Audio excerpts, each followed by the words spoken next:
सलाम and welcome to the show Sana एक पाकिस्तानी। आज का एपिसोड है आर्टिस्ट स्पेशल। जी हाँ, यहाँ पर कदम रखने वाले बहुत सारे आर्टिस्ट जिनका ताल्लुक साउथ एशिया से है, किस तरह अपने फ़न का मुजाहरा करके लोगों को अपना गर्विदा बना लेते हैं, इसकी चंद मिसालें आज के इस शो में शामिल करेंगे।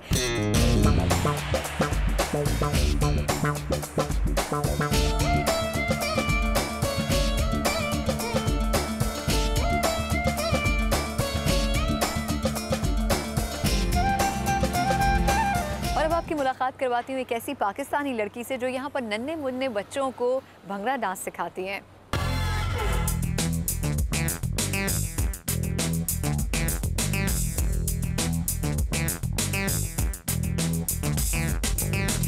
इस शो में मेरी कोशिश होती है कि मैं उन पाकिस्तानी और टैलेंटेड पाकिस्तानी नौजवानों से आपको मिलवाऊं जो कम उम्रों के बावजूद भी बहुत कुछ करते हैं अपने प्रोफेशंस में भी और पाकिस्तानी सोसाइटी के लिए भी बहुत कुछ करना चाहते हैं। ऐसी एक नौजवान टैलेंटेड पाकिस्तानी रबिया भी मेरे साथ मौजूद हैं। Rabia, thank you so much मेरे शो में आने के लिए।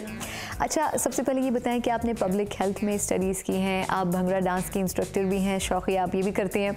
उसके अलावा कैंप नामी यंगस्टर्स की ऑर्गेनाइजेशन है, ये भी आपने इसमें भी एक्टिवली रोल प्ले किया है। तो ये इतनी सारी चीज़ें अलग अलग मैनेज कैसे करती हैं? Ever since I was little, मुझे डांस का बहुत शौक है।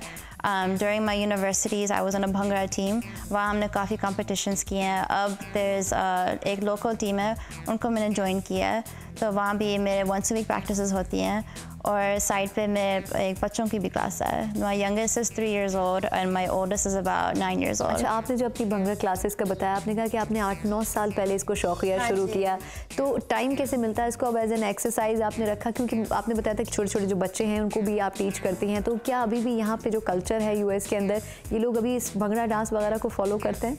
बहुत करते हैं। असल में जब मेरे स्टूडेंट्स थे about 5 years ago in the India school, मेरे कोई 40 स्टूडेंट्स थे and out of those I would say majority were not देसी। जो यहाँ के अमेरिकन लोग हैं उनको बहुत पसंद है बॉलीवुड और भंगड़ा। तो कोई लोग तो 100% no background, no Pakistani, no Indian, कोई एशियंस भी थे, ईस्ट एशियंस। 5, 6, 7, 8।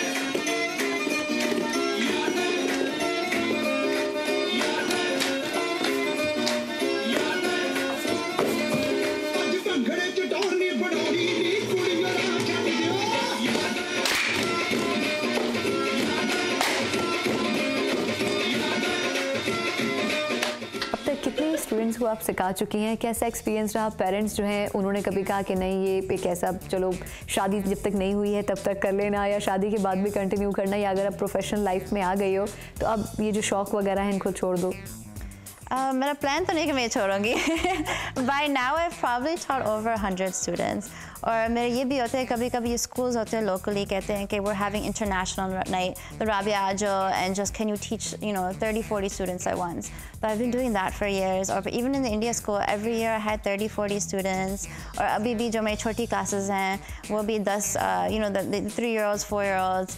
और I do a lot of consulting. जैसे अगर किसी की शादी आ रही है तो कोई 2-3 लड़के मेरे पास आएंगे कि we have a wedding coming up, can you choreograph our dance and then also do our music and everything. जो एशियन कल्चर यहाँ पर मौजूद है भंगड़ा डांस की सूरत में या फिर और दूसरी किस्म की जो एक्टिविटीज़ हैं उनकी सूरत में, तो जो यूएस के लोकल रहने वाले लोग हैं वो इसमें कितना, आपने जैसे कहा कि कई ऐसे भी लोग हैं जो कि लोकल अमेरिकन हैं और वो सीखने के लिए आते हैं, तो इस किस्म के जो फेस्टिवल्स होते हैं, जो इवेंट्स होते हैं, ये कितना कनेक्ट करते हैं एशियंस को या पाकिस्तानियों को या इंडियंस को यहाँ के लोकल लोगों के साथ?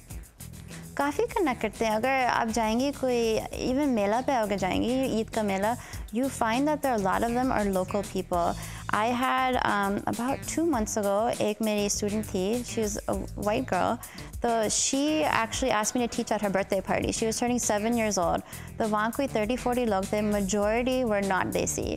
तो वहाँ पे she had a Bollywood theme party. पहले तो लोग clowns बुलाते थे and all that. Now they wanted a Bollywood theme party. So they had all the desi decorations और दुपट्टे लगाए हुए थे। तो I came in my salwar कमीज, उसको भी मैंने एक शलवार कमीज दी, and so I taught all the students. उसके बाद based on that one performance alone, I had 3 or 4 other people. They asked me, can you do a Bollywood birthday party for us? And these are all local people. थोड़ा सा अब उस chapter की तरफ आते हैं आपकी ज़िंदगी के। आपने इन तमाम मसरूफियात से हटके पाकिस्तानी यंगस्टर्स के लिए जो ऑर्गेनाइजेशन है कैंप, वो मैं चाहूँगी कि आप थोड़ा सा हमारे व्यूअर्स को बताएं कि वो है क्या, बेसिकली डील किस तरह करती है और उसमें जो पाकिस्तानी है वो किस तरह पार्टिसिपेट करते हैं। So it's called CAMP, the Council for Advancement of Muslim Professionals. काफ़ी chapters, I think there's one in Chicago, one in New York, one in Philly, और हमारी एक DC भी chapter है. I'm an officer for the DC chapter. During ISNA weekend, we did a big annual dinner. वहाँ हमारे कोई 400 लोग आए हुए थे, and we had a wait list of about 50 people as well. It was a very popular event, and we had young professionals come and speak about, you know, the things they went through to get to where they are. It was a very good networking event. But our primary purpose is networking for young professionals. Every month we do about one event, such as you know, women in medicine or women professionals, or just something for the youngsters. अच्छा, इस किस्म के जो events होते हैं camp के, उसमें सिर्फ मुस्लिम्स होते हैं या सिर्फ स्पेसिफिकली पाकिस्तानियों को बुलाया जाता है? ये ओवरऑल दुनिया भर से किन किन ममालिक से आप लोग इनवाइट करते हैं? It's geared towards Muslims, लेकिन we're open to everybody. In my experience, मैंने देखा कि majority are Pakistani Indian. I haven't seen others. लेकिन you know, it's open to all Muslims. इससे पहले का जो पूरा सिनेरियो है उसमें रहते हुए आप लोगों की क्या एक्टिविटीज़ होती आई हैं और कितना उससे फ़ायदा पहुंचा है पाकिस्तानी और ख़ासतौर पर जो यंगस्टर्स यहाँ पर मौजूद हैं उनको? हर महीना हमारे एक इवेंट होता है, and that's usually networking. I find that a lot of the people that come, some are very experienced. अगर कोई जॉब ढूंढ रहा है, especially in the Muslim community, they often come to these events to talk to people in their profession. Okay, how can I get into consulting? How can I get into medicine? It was very good for advising one another. जो हमारी conference थी, I talked to some people afterwards, and they did a lot of networking. A lot of people brought their business cards and exchanged those. There was also an annual conference where all the chapters came together. This was earlier in the year. Or वहाँ पे भी they had discussions on how do you network and how do you leverage best opportunities, how do you progress as a Muslim in this world. Art के मुख्तलिफ शोबों से जुड़े चंद और पाकिस्तानियों से भी आपको मिलवाएंगे, लेकिन इस ब्रेक के बाद। Came to the right place. If you outsource, you can cut your customer service budget by at least 30%. और मेरी जो उर्दू है ना, बिल्कुल साफ नहीं है। आपकी उर्दू बहुत अच्छी है। बिल्कुल साफ है, तो आप मुझे क्या कहते हैं कि मुझे माफ़ कर देना अगर कोई गलती हो गई तो।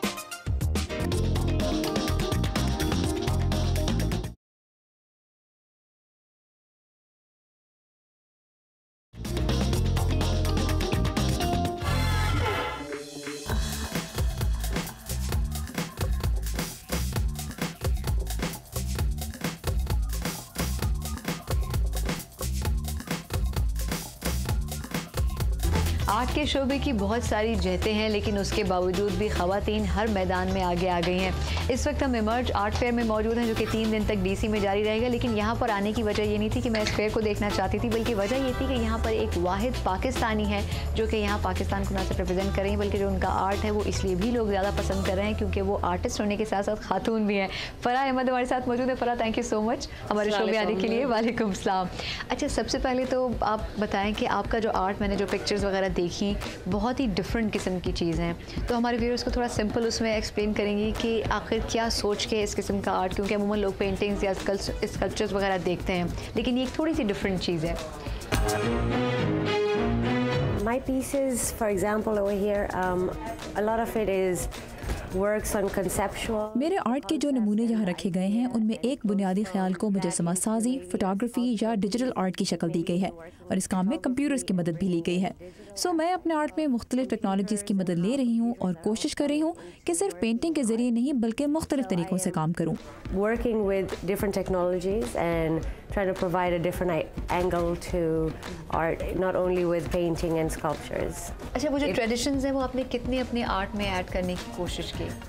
Actually, a lot. It comes out without even realizing. I use a lot of Arabic and Urdu poetry and calligraphy in my art. मैं खुद से ऐसा नहीं करती, मगर मेरे काम में मेरा कल्चर नज़र आता है। मैं अपने आर्ट में उर्दू और अरबी खताती का इस्तेमाल करती हूँ। मैं मेहंदी के डिज़ाइन और अंदाज इस्तेमाल करती हूँ, या जैसे वहाँ औरतें शॉल ओढ़ती हैं, साड़ी पहनती हैं, तो मैं कोशिश करती हूँ कि अपने कल्चर की तस्वीर बनाकर यहाँ दिखा सकूँ। मैं जनूबी एशिया, जनूब मशरक़ी एशिया और अफ्रीका के लैंडस्केप एक साथ इस्तेमाल करती हूँ, ये बताने के लिए कि मैं कहाँ से हूँ वो मेरे आर्ट से जाहिर है। Africa all coming in together because that is really who I am and it's coming out through my art. अच्छा, आर्ट से रिलेटेड मुख्तलिफ फील्ड्स हैं, मुख्तलिफ किस्म के इसके अलग अलग हिस्से हैं। ख़वातीन कितनी अब आर्ट में आके इन्वॉल्व हो रही हैं और अच्छा काम कर रही हैं? There are a lot of female artists and a lot of artists from our culture. इस वक्त कई ख़वातीन आर्टिस्ट उभर रही हैं जिनका ताल्लुक हमारे कल्चर से है, जो आर्ट में नाम भी बना रही हैं। ज़्यादातर ख़वातीन चाहती हैं कि उन्हें अपनी रिवायात और सकाफ़त का ऐसा नुमाइंदा समझा जाए जो मशरिक़ और मगरिब के दरमियान पुल का काम कर रही हैं। मगर इसके साथ ही वो अपने आर्ट के ज़रिए ये भी बताना चाहती हैं कि उन्हें क्या चाहिए। कई मुसलमान औरतें अपनी शख्सियत का इजहार करती नजर आती हैं कि उनके लिबास को उनका ज़ाती मामला समझा जाना चाहिए। They want, like, you see a lot of Muslim women talking about their bodies and what it means to be a Muslim woman and be covered or even uncovered and unveiling of the body and how personal it is. You see a lot of women these days who are also looking into the idea of. आपको ऐसी भी कई ख़वातीन नजर आएंगी जो समाजी इनकलाब की ख्वाहिशमंद हैं या जो सिन्फ की बुनियाद पर मर्द और औरत के रोल मुतय्यन करने की बात करती हैं, अपनी सकाफत, अपनी ज़ुबान के बारे में बात करती हैं। ये बहुत ज़बरदस्त है क्योंकि ख़वातीन के पास अब तालीम हासिल करने का मौका है। वो अपने काम के बारे में, अपनी सकाफत के बारे में बात कर सकती हैं और आर्ट इन सब चीज़ों को एक जगह जमा करता है। To be educated, to talk about their work and also talk about their culture, and art brings both of them together. मैं समझने के लिए पूछ रही हूँ कि मैप पे आपने क्यों इसकी क्या So yeah, so I basically reconstructed the Mehndi to create this idea of, instead of flowers and peacocks, it's really. मैंने यहाँ मेहंदी का डिज़ाइन बनाया है कि फूलों और मोरों की तस्वीर के बजाय यहाँ आपका घर या ऑफिस हो सकता है। मैंने इसे दुनिया के नक्शे पर लगाकर अमेरिका में ज़िंदगी की अक्कासी की है कि अमेरिका के किसी बड़े शहर के करीब रहना कैसा है।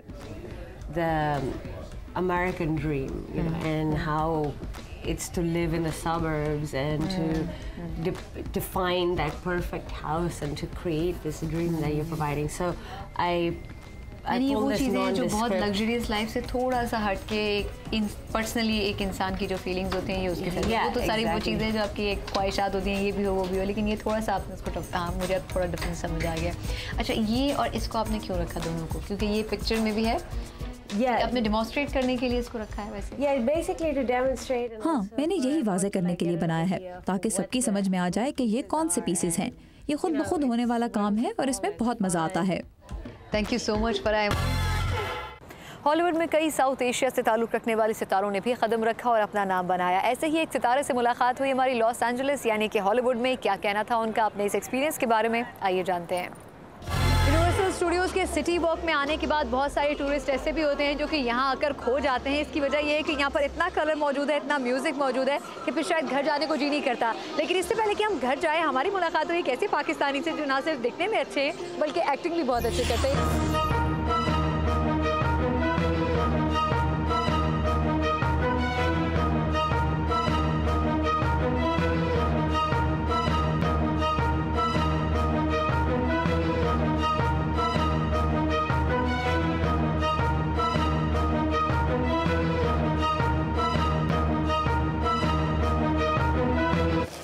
इस्माइल बादशाह मेरे साथ मौजूद है। इस्माइल, सबसे पहले तो ये बताएं यहाँ कर क्या रहे हैं? सबसे पहले तो मैं आपको ये बताऊं कि मैं पाकिस्तान का नहीं हूँ, अच्छा, मगर पाकिस्तान की जो बिल्कुल बाजू में एक मुल्क है हिंदुस्तान, वहाँ से हूँ मैं। मगर हूँ मैं मुसलमान, हिंदुस्तान से, बम्बई से, और यहाँ मैं एक्टर हूँ। पहले न्यूयॉर्क में था कुछ कई सालों से, अब कुछ तकरीबन 8 साल से यहाँ हूँ। फिल्मों में, टीवी एपिसोडिक्स में मैं काम करता हूँ और थोड़े बहुत पाकिस्तानी ड्रामाओं पे भी काम करता हूँ। और मेरी जो उर्दू है ना, बिल्कुल साफ़ नहीं है। आपकी उर्दू बहुत अच्छी है। नहीं, बिल्कुल साफ़ नहीं। तो आप मुझे क्या कहते हैं कि मुझे माफ़ कर देना अगर कोई गलती हो गई तो। अच्छा ठीक है, चलिए माफ़ किया हमारी तरफ से। अब ये बताएं, यहाँ इतनी बिजी लाइफ में रहते हुए कभी कभी लगता नहीं है कि बहुत थक जाएंगे, क्योंकि यहाँ पर इतनी हैपनिंग, ये सब कुछ मौजूद है। कभी कभी ब्रेक चाहिए होता है, दिल करता है कि अपने कंट्री वापस चले जाएँ, कुछ पीसफुल ज़िंदगी गुजारें? हाँ, लगता तो है, मगर जो काम मैं करना चाहता हूँ, जिस तरीके से करना चाहता हूँ, जो काम की जो क्वालिटी है वो यही है। It's all around you. I mean, मैं इंडिया में भी और पाकिस्तानी ड्रामा में भी काफ़ी काम कर चुका हूँ, मगर and I have a lot of satisfaction doing that. मगर यहाँ के जो फिल्मों में, यहाँ के जो प्रोजेक्ट्स में जो काम करने का जो डिसिप्लिन है, जो जो मज़ा आता है, it's a whole different experience. अच्छा, अब पाकिस्तान में पहले तो ये बताएं कि जितना भी आपने काम किया, कैसा एक्सपीरियंस रहा? बहुत ही अच्छा एक्सपीरियंस हुआ। खाली एक प्रॉब्लम है कि मैं पाकिस्तान अब तक नहीं गया हूँ। तो कैसे यहाँ से रहते हुए काम किया? जी हाँ, मैं जो पहले न्यूयॉर्क में रहता था तो वहाँ एक बहुत ही बेहतरीन मशहूर डायरेक्टर है महरीन जब्बार, उनसे मेरी मुलाकात हुई और उन्होंने कहा कि भाई एक शो करना है, आप करोगे? बोला क्यों नहीं करूँगा, and that's how it started. अच्छा, यहाँ आपने कहा कि आपने जैसे पाकिस्तान के लिए भी यहाँ रहते हुए काम किया, इंडिया के लिए भी आपने काम किया, दोनों में आपको डिफरेंस क्यों नज़र आया? क्या दोनों की जो इंडस्ट्रीज़ हैं, बॉलीवुड और हम लॉलीवुड को देखें तो बहुत ज़्यादा फ़र्क है, लेकिन अगर हम टेलीविज़न इंडस्ट्री को देखें तो कितना फ़र्क नज़र आता है? काफ़ी फ़र्क है, बट हालांकि मेरे ख्याल से अब जो इम्प्रूवमेंट्स हो रही हैं लॉलीवुड और बॉलीवुड में, I mean they are getting very professional and the quality काफ़ी it's getting really way better than जो 10-20 साल पहले था। मगर यहाँ का जो सिस्टम है ना, यहाँ क्या union, everything is unionize, specially एक्टरों के लिए। तो हमारे जो शूटिंग स्केड्यूल्स होते हैं they are more controlled. Shooting में हमें जो स्क्रिप्ट मिलता है वो महीने पहले मिलता है। यहाँ जो हमें जो पाकिस्तानी और इंडियन ड्रामों में एक दिन पहले मिल रहा होता है, 1 मिनट पहले मिलता है, 1 मिनट पहले मिलता है। बोलते अच्छा ये आपकी जो लाइनें बदल गई, अब ये दूसरी लाइन बोल दीजिए। तो आप याद कैसे करते होंगे फिर? तो जो मुंह में आता है बक देता हूँ मैं। अच्छा, पाकिस्तान से जो लोग यहाँ पर आते हैं, खासतौर पर अगर मैं साउथ एशियंस की बात करूँ, इंडिया से या पाकिस्तान से जो स्ट्रगल करने के लिए आते हैं हॉलीवुड में, क्या उनको कितना मुश्किल, अब क्या उनके लिए अब अपॉर्चुनिटीज़ ज़्यादा मिली हैं? अब अपॉर्चुनिटीज़ काफ़ी ओपन हो चुकी हैं, क्योंकि यहाँ आप देखें तो ऑलमोस्ट एवरी शो पर एटलीस्ट एक साउथ एशियन एक्टर या एक्ट्रेस है।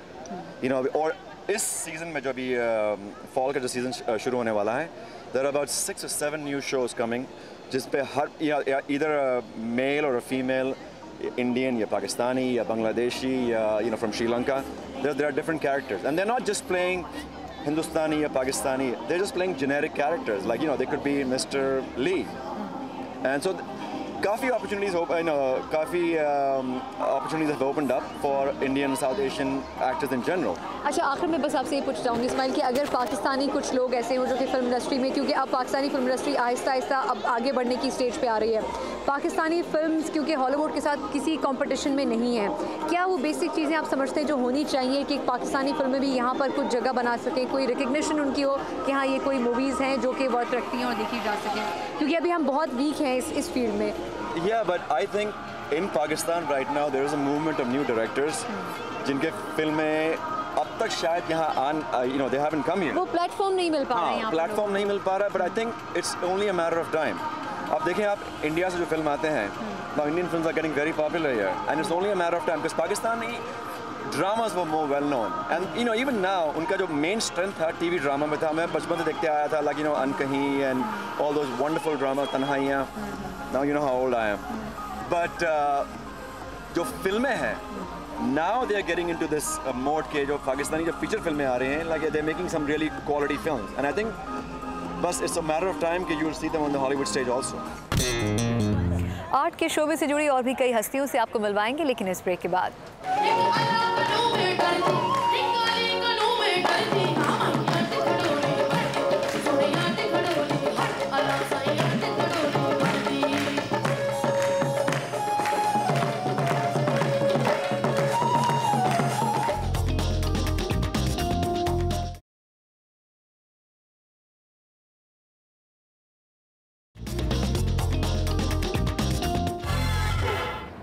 अमेरिका जैसे मुल्क के अंदर भी बहुत बड़ी तादाद ऐसे लोगों की मौजूद है जो सूफीज़्म में दिलचस्पी रखती है और पाकिस्तानी आर्टिस्टों को वो प्लेटफॉर्म मिल पाता है जिस पर आके वो परफॉर्म कर सकते हैं और दाद भी वसूल कर सकते हो। ऐसी एक पाकिस्तानी आर्टिस्ट सनम मावी यहाँ पर आई थी जिनको बहुत बड़ी तादाद में लोगों ने सुना था। उनसे बात करने का मुझे मौका मिला, आइए वो गुफ्तगू आपको एक बार फिर दिखाते हैं।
का वो रोशन चिराग जिसकी वजह से इस तकरीब में 4 चांद लगे हैं, बिलाखिर वो इस तकरीब में पहुंच चुका है। मेरे साथ सनम मावी मौजूद है। सनम, पहले तो बहुत बहुत शुक्रिया, लाहौर से आप यहाँ तक का सफ़र तय करके आई हैं। Thank you so much. अच्छा, ये बताएं कि कैसा एक्सपीरियंस रहा यहाँ पर आने के बाद? आप यकीनन पहले भी आती रही होंगी, क्या तब्दीली अब लोगों के रवैयों में आई है कि अब सूफीज़म की तरफ बढ़ रहे हैं? अमेरिका में यहाँ पर फ़र्स्ट टाइम आई हूँ और बहुत अच्छा लग रहा है। यहाँ के लोगों में मेरे लिए प्यार बहुत अच्छा लग रहा है। मेरी दुआएं हैं, जो लोग सूफ़ी को सुनते हैं उनके दिल में कहीं ना कहीं एक सूफ़ी ज़रूर छुपा होता है जो इतना सूफ़ी को पसंद करते हैं। और ये मेरे ख्याल में ये बहुत अच्छी बात है कि आप सूफ़ी को लोग पसंद करते हैं, सूफ़ी कलाम को सुनते हैं, क्योंकि ये एक अच्छा पैगाम है। अच्छा, कभी ऐसा लगा आखिर वजह क्या थी, क्यों आपको ये अंदर शौक़ पैदा हुआ कि मुझे इस कलाम की तरफ बढ़ना चाहिए, आप पढ़ना चाहिए, लोगों को भी सुनाना चाहिए? जज्बा कहाँ से शुरू हुआ? मेरे बाबा का जो तल्लक है वो भी दरगाह से है, तो उनके साथ। कौन सी दरगाह? शाब लतीफ़ भिटाई रहमतुल्लाह अलैह, उनके वो ड्यूटी बरदार हैं, तो उनके साथ भी। और मैंने विरसा हेरिटेज किया PTV पे, सूफ़ी कलाम का एक मेरा पूरा कॉन्सर्ट था, विरसा हेरिटेज मियाँ यूसुफ सलाउद्दीन ने किया था।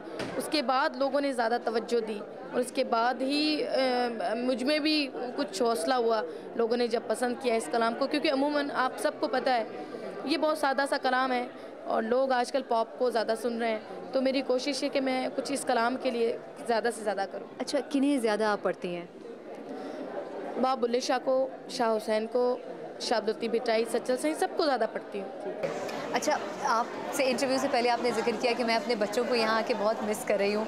वहाँ पर जब आप रहती थी तो वक्त कैसे निकाल पाती थी इस हवाले से भी और फिर फैमिली के लिए भी, क्योंकि माशाल्लाह आपकी शादी भी हुई है? जी तो बिल्कुल, मैं अपने बच्चों को बहुत मिस कर रही हूँ और अपनों को भी बहुत ज़्यादा मिस कर रही हूँ। और यहाँ पर मैं 1 महीना पूरा यहाँ पर रहूँगी तो थोड़ा सा हो रहा है। मेरा बड़ा बेटा जो है उससे बहुत ज़्यादा मेरी अटैचमेंट है और मेरी बेटी से भी बहुत ज़्यादा, तो ज़रा उनको मिस कर रही हूँ। अल्लाह पाक खैर करेगा, खैर से जाऊँगी और उनके साथ इंशाल्लाह। अच्छा, आपके हस्बैंड कितना आपको इस काम में सपोर्ट करते हैं? क्योंकि मैंने पिछली तकरीब में भी देखा वो हमेशा आपके साथ हर जगह खड़े हुए थे, आज भी आपके साथ आए। कितनी उनकी सपोर्ट आपको हासिल है इस प्रोफेशन में? बहुत ज़्यादा, क्योंकि उनके अपने भी काम होते हैं, उनके बावजूद वो सब छोड़ के मेरे साथ आते हैं। उनकी ये बहुत मेहरबानी है और फिर मुझे सपोर्ट करते हैं। और ये मेरे लिए बहुत बड़ी बात है कि अल्लाह ने मुझे ऐसा हस्बैंड दिया है कि उनके बगैर मैं कुछ नहीं हूँ। अल्लाह ऐसे हस्बैंड सबको दे। बिल्कुल। अच्छा, ठीक है। अच्छा, अब थोड़ी सी संजीदा गुफ्तगू की तरफ आती हूँ। इस माशरे में जो कुछ भी हो रहा है, ख़ास तौर पर पाकिस्तान के लोगों के लिए, मुसलमानों के लिए, इस कॉन्फ्रेंस में मैंने देखा कि सिर्फ पाकिस्तान से नहीं, तमाम मज़ाहिब के लोग मैंने देखे, हिंदुस्तान के लोग देखे और भी कई मैंने यहाँ के लोकल अमेरिकन को भी देखा। सूफ़ीज़म की तरफ बढ़ना आखिर वजह क्या है? सोच में तब्दीली कैसे आ रही है लोगों की अमेरिका जैसे मुल्क में? देखिए, लोगों को सुकून चाहिए और सुकून सूफ़ी कलाम में ही है। आप क्योंकि बहुत फास्ट ज़िंदगी हो गई है, आजकल की लाइफ जो है ना बहुत फास्ट हो गई है, अपनों को टाइम बंदा नहीं दे सकता। तो इस दौरान आप सूफ़ी को सुने, आपको बहुत सुकून मिलेगा और आपको अपनी ज़िंदगी किस तरीके से गुजारनी है आपको पैगाम मिलेगा उसमें। तो आज के इस एपिसोड में हमने आपकी मुलाकात करवाई उन आर्टिस्टों से जिनका ताल्लुक पाकिस्तान से जुड़ा है, लेकिन यहाँ पर रहने के बावजूद भी वो पाकिस्तानी आर्टिस्ट होने की पहचान को खोने नहीं दे रहे हैं और साथ साथ ये भी बता रहे हैं कि पाकिस्तान कितना टैलेंट रखता है। अगले एपिसोड में एक नए टॉपिक के साथ आपसे फिर मुलाकात होगी। तब तक के लिए सना एक पाकिस्तानी को इजाज़त दीजिए। अल्लाह हाफ़िज़।